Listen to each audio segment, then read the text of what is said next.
To add a custom taxonomy, we'll add a new method, public function, and we'll call this Taxonomies. We'll begin by creating a variable called Taxonomies, and that'll be equal to an empty array. And we're going to fill this up with all of our taxonomies. So let's get started. The first one we will call genre. This will give the user the ability to specify, is it horror, science fiction? Again, this array will take up quite a bit of space, but ultimately you will copy and paste for new projects.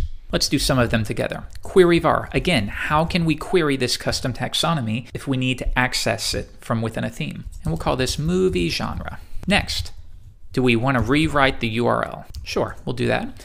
And we'll give it a slug, and we'll call that movie/genre. Next, we need to pass in the same number of labels that we did up here. So I'm going to paste those in so you don't have to watch me. And there we are. Again, simple labels for our buttons. Next, we should specify whether this taxonomy can have a hierarchy. For example, can there be parent items? But I will go ahead and add that in, and we'll set that to true. Good, so now we need to register all taxonomies. And remember, we will ultimately have more than one. So we're gonna do it this way so that we can write as little code as possible. Register all taxonomies. Let's create that function now. Now, typically to register one taxonomy, you would use the syntax register taxonomy. Now this will require 3 parameters. The first one is going to be, what is the taxonomy that we are registering? So in this case, we would call it movie genre. The next parameter is going to be the object type that we are registering. That could be a post or a page. In this case, we are working with movies. So this parameter will expect an array and we'll pass in JW movie because that is the name that we gave it. And finally, the third parameter is going to be the arguments that we wish to pass in. Now, what if we registered 6 taxonomies? Well, we would have to run this code 6 times. So instead, what we're going to do is abstract all of that work to its own method called register all taxonomies. Now, when we call this method, we want to make sure that we pass the taxonomies. And this is specifically why we created an array. Because now I have one. If I need to add another one, for example, maybe for the actor, I could create that and then pass that array to this method. Let's make sure the method accepts it. And now we're going to run a for each statement through all of the items within the array. And we'll say for each one as the name of the item and the array. What this means is run through each one, and that will be as genre, the name of the taxonomy, and array will be equal to what you see right here.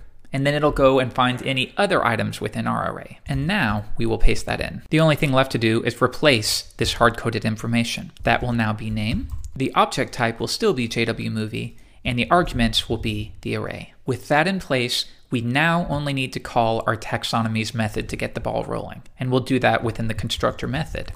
Now, let's save it and test it within WordPress to see if we made any mistakes. I will reload the dashboard, scroll down, and now you will see that we have this new option, genre, and this is our new custom taxonomy. If we click on Add New Item, can you see here that we have this new panel? We can even drag this up if we want to give it more exposure. But still, I don't see any genres listed here. How can we do that? Well, we can do it right here or by clicking Add Genre. Again, make note of the fact that these labels are specified within our labels section of the taxonomy. Genre, add a new one, and this will be science fiction. We'll just do a couple for the example. Next one will be horror, comedy, drama, and for now, we'll end with romance. Now, if we add a new movie, you'll see that we have a new genre section where we can specify exactly what kind of movie this is. Let's add one. We'll say Contact, and Contact is science fiction, and the excerpt will quickly say about aliens. So now I can publish that, and if I view it, we have our new custom post. Now, this still isn't enough though. I think we need more. This does help where we have an option to add our movie, upload an image of the movie, specify the genre, but let's add one more for our demo. How about specifying the studio? That way we can also go through our movie database and search by the movie studio. I want to see all movies that are, for example, Warner Brothers. So let's add another custom taxonomy to do that. And now, because we've done most of the work, we can copy this and paste it in like so. This one will be called Studio. And now we only need to update a couple areas. We'll say Movie Studio, Movies/Studios. and we'll replace this. And there we are. So I've done some quick copy and paste, and now we have our new taxonomy. Because we created it with this method, we no longer have to call register taxonomy again, because that will simply be added to the taxonomies array that's then run through the for each statement. So let's save it, come back, and now we have this new option for studios, and I'll place that one right here. Let's add a couple.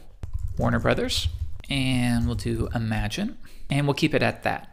So now let's go back to movies, contact, and I can specify now and further categorize it according to studio. And in this case, I'm not sure who did it. We'll just say Warner Brothers, update it, and now we've applied more organization to this particular movie. So this is helpful when you can select from a list of predefined options.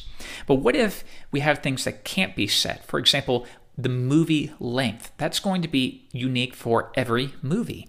In that case, we want to take advantage of custom meta information, and we'll do that in the next lesson.